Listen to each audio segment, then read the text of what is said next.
excited. Thanks, Ross.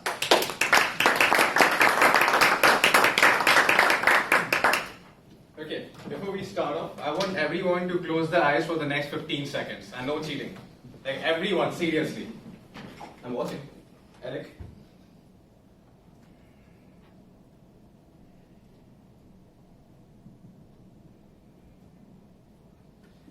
Yeah, we're done. Yeah, we're done.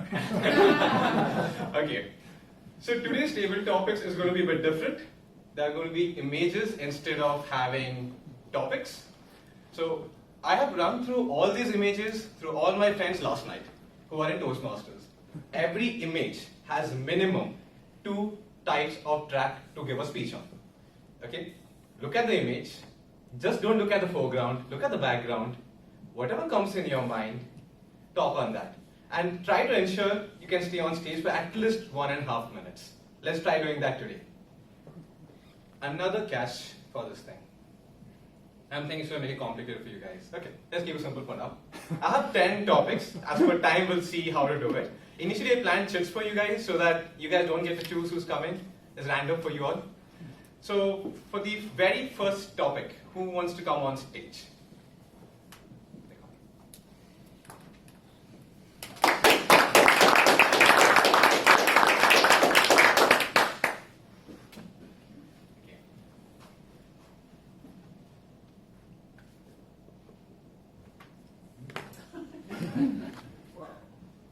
Ironically, I have a fear of flying. A lie. Well, they seem to be enjoying themselves.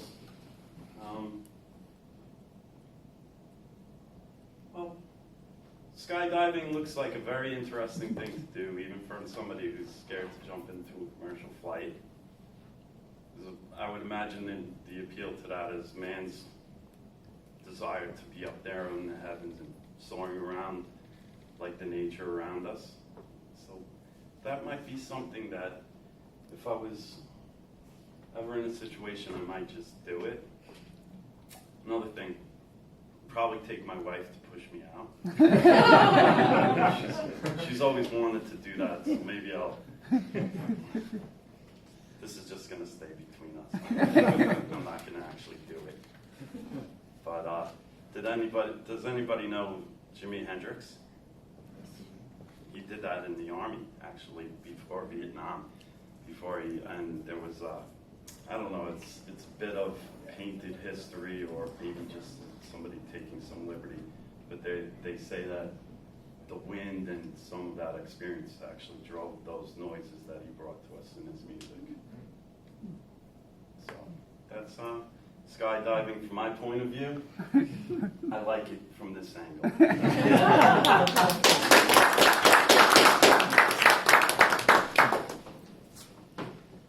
Okay, for the next one. So everything is going to be based on summer and sports. So you guys know the theme already. Come for the next one? Sure. And your topic will be non-sport related.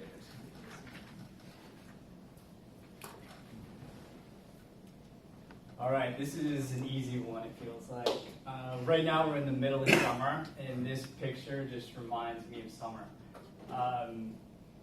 Can't really tell if it reminds me kind of more of the southeast. It kind of looks like Miami Beach with the palm trees, which ironically isn't that pleasant during the summer. If you go down to Miami Beach right now, it's probably more humid than New York. You'll start sweating, you won't really enjoy the beach that much, you'll have to run in every couple minutes. The Mediterranean is another amazing place to visit, so kind of off the coast of Italy, Greece, places like that, and that's a perfect temperature for beach right now. So if I had to choose between Miami or the Mediterranean, I would definitely go with the Mediterranean. Thanks.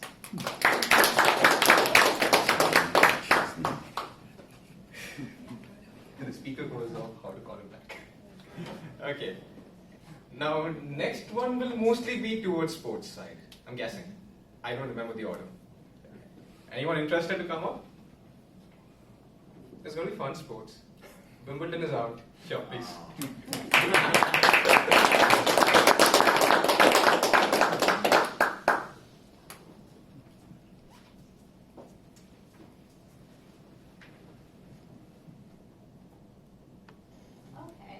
glad it wasn't sports because I wouldn't have had much to say on that sort of thing. That's actually what I did this weekend. Upstate New York. I went rowboating. And it was fun, you know. Like if you're rowboating with your fiance, he's obviously going to be the one to row. So I was just sitting there enjoying the view, and he was rowing away, and just like row, row, row, like cheering him on. And it was great. It was actually like the first time it felt like summer this summer, because this is my first summer after last summer that I was not in school anymore. And you know, you have that school, summer vacation, school, summer vacation. And I'm just like, oh, no more summer vacation. We got summer Fridays here in New York Life, which is really nice. So I got a little getaway upstate and went boating, and that made it feel like summer. So I hope to have more weekends where I can enjoy this summer, the countryside and the water. Thank you.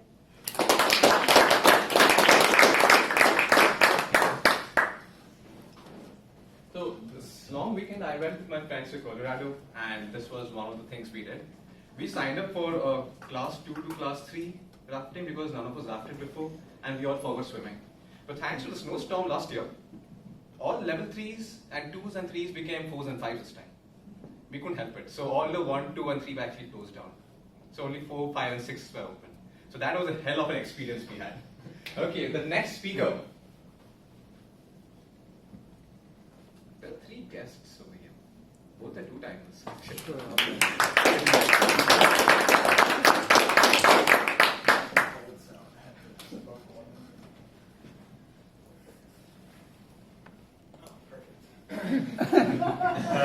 can use one right now. Hello, my name's Alex. So this looks like some freshly made sangria. When I was in college, my junior year, for a New Year's resolution, I did a 30-day challenge. And it was a 30-day challenge of anything of your choice, but it had to be something that you loved. Like you had to give something up, almost like Lent. So I gave up drinking for 30 days, ironically in college. But in that 30 days in college, I just turned 21. I had a lot of imagination and energy going on. So during those 30 days, we had a class project where we had to come up with our own business plan and marketing plan. And I ended up creating this business plan and going into producing a product and pitching it across the campus. So long story short, give up something that you love, fill it in with something that you want to work on. You have a lot more energy. Don't drink and drive. Wear your seatbelt. Thank you.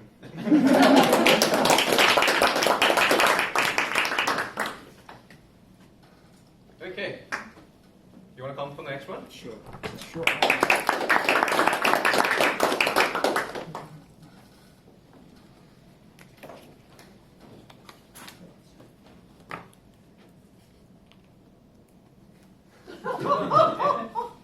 Oh, Batman. I can't even think of the guy's name, the Australian actor. I like the Batman movies.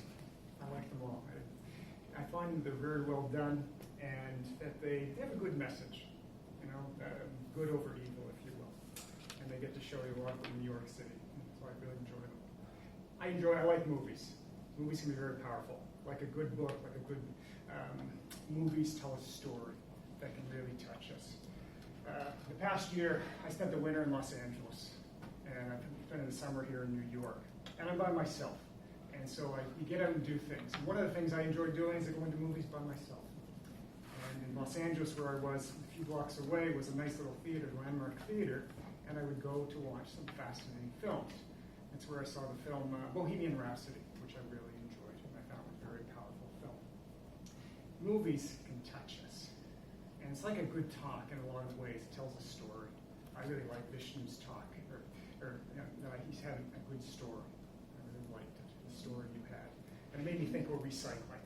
And whenever a talk makes me think, like a good movie, like a good book, it just stimulates you and kind of like opens your eyes to the possibilities. The Batman films, when they ended, I remember in the last film where the Gordon Joseph Levitt, the Robin character, when he goes into the Batcave. And I've been waiting ever since for the sequel. I thought Robin was supposed to continue the film series, but it hasn't come out yet. In summary, I like films. Batman is great. The only thing I find ironic is that you can Ozzy.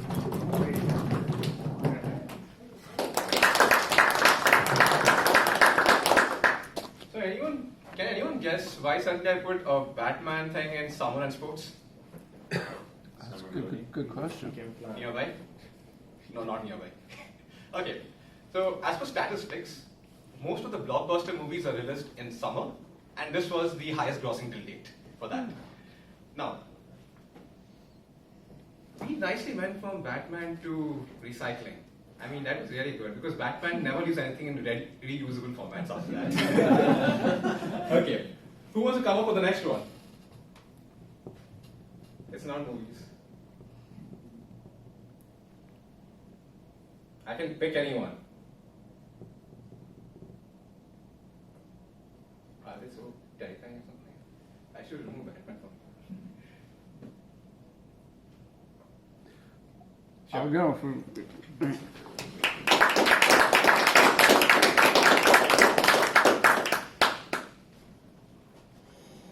All right, good to me. All right, you're on a boat? No, we're on a dock. On a dock. I have mixed feelings about this. I mean, I think most people, like, we can see the good here, right? Everyone's out relaxing, they're having some beers and maybe some crab legs. There's music that I also have mixed feelings about. It looks like it might be a little too country, a little too honky-tonk for me. I like a good blues band, I like a good rock and roll band, but when you break out the stand-up bass and the violin, I shudder a little bit. It also is slightly reminiscent of like the summer corporate outing that everybody dreads a little bit. You're around people all 40, 50 hours a week, and then you have to go out and make small talk that, you really can just might as well do in the office. Probably better than being in the office, but at the same time, there's something about this that suggests to me that half of these people may not be there under their free will. I don't know what about it is exactly. So, as with, I think, most experiences in life, it's all the lens at which you look through things. This could be a great time. This could also just be a little bit of a drag. And at the moment, I'm not sure how I see it. But thank you for the opportunity.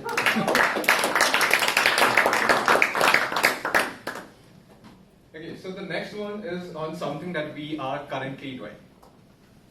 That's a good enough thing to talk on. Anyone wants to take a take? I miss my ex-president, at times.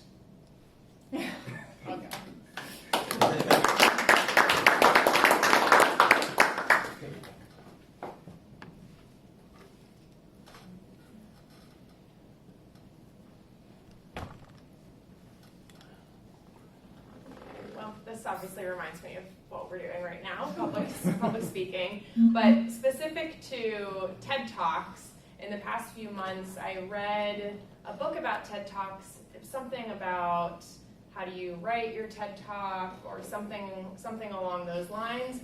And I think I learned a few different things from it, and I think it's important for us as public speakers, even if we think we've mastered certain skills, to continue trying to learn and continue reading or talking to others about their experiences and figuring out how we can improve even more. And I was expecting to read a lot of things in that book that we had already covered in Toastmasters, but I was pleasantly surprised with some new things that I learned from it. It was quite a quick read, so I would recommend it. I can look up the title if you are interested, but I'm sure if you search something like TED Talk books, it would come up on Google, and you could order it.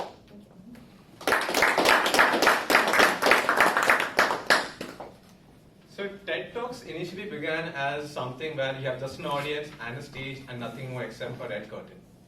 apparently, it was summertime when people wanted things to be more lavish in looks or grandeur in looks. They started putting TVs, screens, lights, and all those things. So that was, again, a summer incentive. Now, the last table topic we are not going to do today, because we had 2 Toastmasters of the day talking on it already. So we will move back to the Toastmaster once again.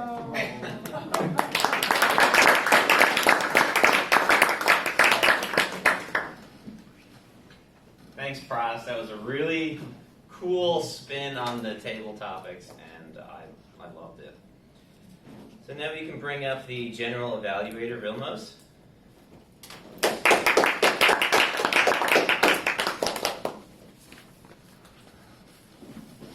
Good afternoon, everyone. Probably it's more pleasant coming up here than coming in the door, just calling the Toastmaster to the to the reception. Sorry about that. But right now we are going to the evaluation section right now. We had only one speaker and we have, as such, we have one evaluator. Please help me welcome our amazing evaluator, Linda.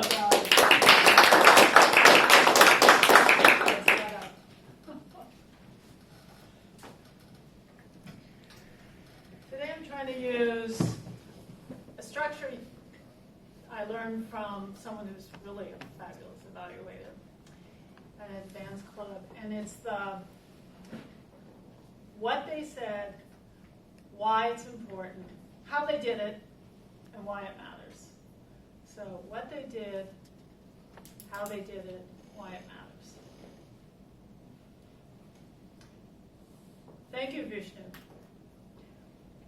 I thought the big what they did was having amazing structure. And I'm going to give you several examples. But the reason that great structure is so important, well, let's start with the how. So what they did structure, how they did it. It started out with first of all, the title. The title to me is one of the most important things about the speech. Because I haven't walked in the door, but I've looked at the agenda, and I'm saying, oh, what could it possibly be about? I'm curious. The person hasn't even walked onto the stage. Hasn't even walked into the door. But you're curious. So you've got a positive vibe going with the audience, right? So they're waiting for you to speak. And then he gives us a couple of stories. He tells us about the woman with the fish and the spoon. Then he gives us another example. And then he gives us the definition, and then he goes from global to country to an individual. And he says, what can we do as individuals? And he gives us an individual story. The man with the big boom in the Pacific Ocean. I read about it. And then he asks us what we can do. And then, which is, I think, one of the most powerful things you can do with your title, is he has used it throughout, and he ends with it. He ends with a spoon. So that structure, I thought, was super, super powerful. I'm not sure you get any better in structure. And the why it's important and what it does is that it just kind of, you never lose your place. And he had some great language besides asking the question and telling the stories. He brought it down to us. So what can we do as individuals? And it should always be ending with what we can do. That's the whole point. How do you take a big topic but leave people with takeaways? And you were so specific. That's exactly what you need to do. So like, I could do this at work. I could bring a spoon. Now, one of the things that I found particularly difficult is I had to spend so much time listening to you because you do speak a little fast, quickly, for a non-English speaker. And so I spent a lot of energy trying to understand what you were saying, not really appreciating the message so much. And so I would urge you to do that, if you can. Like 100 words a minute for even, I time my speeches to 100 words a minute, so maybe even slower. And pauses are always good. But that structure and the title. One other thing. You've got the audience feeling really positive about you. You're up here.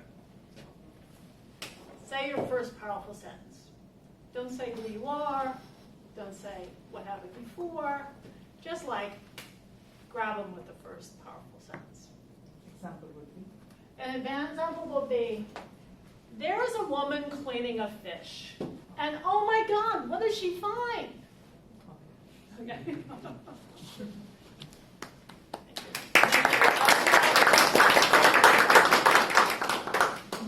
Thank you, Linda. Okay.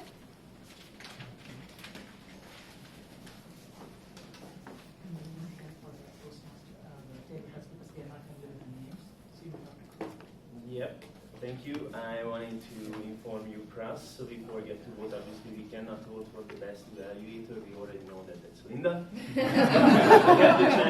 we have the chance to vote for the best table topic. So, Pras, please come up and introduce everyone again and just make us remind who's talking about what. That's a challenging part, right? Let's twist the challenge a bit. You don't need to know the person who spoke. You need to know the topic they spoke on. So in your sheet right now, think of that topic which is still in your mind and who spoke, and just write the topic name and give it over to our general evaluator.